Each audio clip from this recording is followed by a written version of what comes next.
Hey everybody, it's Nick again for Grayscale Gorilla. I am the Gorilla, and today we're going to do something new. I'm going to try to do a quick photography tip with a camera and kind of show you guys, start to do some basics on how to take photos. I know a lot of people are getting these digital cameras, are getting cheaper and cheaper and cheaper. I just wanted to show you some of the kind of features that you get on a digital camera that you don't see on kind of point and shoots and what they do.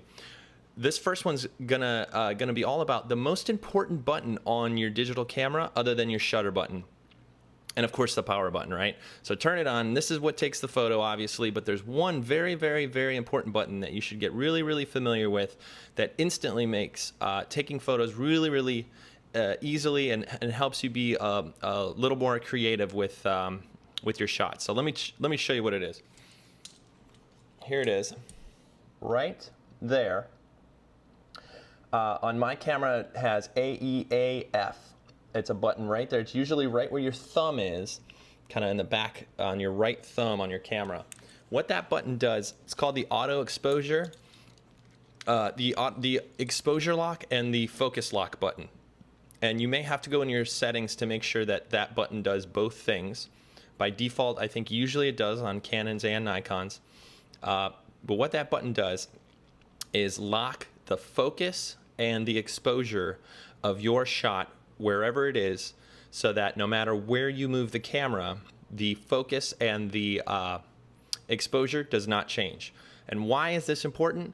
Let me tell you why it's important.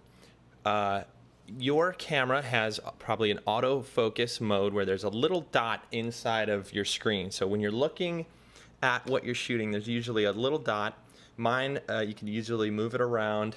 I keep mine kind of in the center. What that dot does is that tells the camera where you're looking, and it tells the camera on what to autofocus.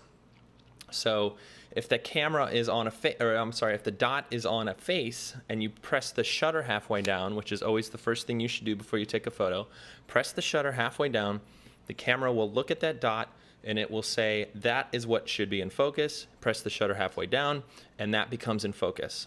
That's pretty basic, but that's the kind of first step. What you do when it's in focus, now I'm going to go through it. I'm going to focus on you guys. I'm going to focus on the camera. Press the shutter halfway down and the camera's in focus, and I'm going to hit that exposure lock button. My thumb is on it and it's going to stay on it. And this means a couple things. It means I could let my finger off the shutter. It also lets me know that the scene is ready to be kind of taken, right? The shot is ready to be taken based on the focus to the camera. And it also means that no matter what else I do with my camera, the exposure will not change.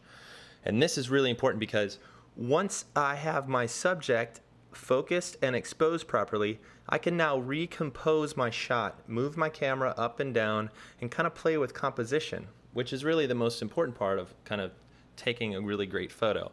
If you just take all your shots with your subject in the middle, it's not going to be a very kind of fun photo to look at.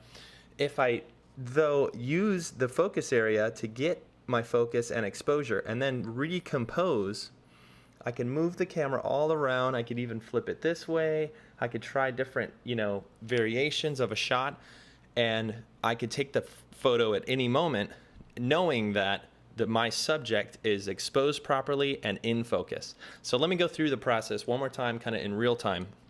I'm going to bring the camera up to my eye. I'm going to put the dot over what I want in focus, which is the camera.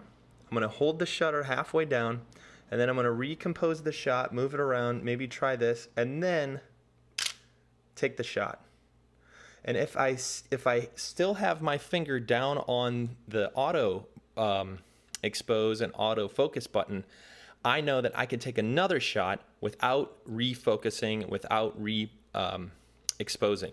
So now I could try a shot here, I could try a shot here, I could try a shot here, I can move it up to go vertical, I could go diagonal, and all those shots will have the same focus as long as I don't move my body too much. My subject will be in focus, and also it will be exposed properly.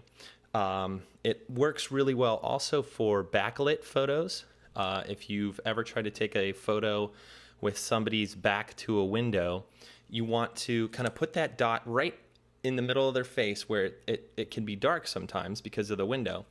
And the camera will say, oh, okay, you don't want to take a photo of the window. You want to take a photo of the person. So it'll expose for the person. Now you can recompose the shot and take that shot. So anyway, play around with it. It's always usually right here on your thumb on the back of the camera. Really, really great kind of button to get used to. It's always a part of everything I shoot. Up to the eye, focus, hold the button halfway down, and take the shot.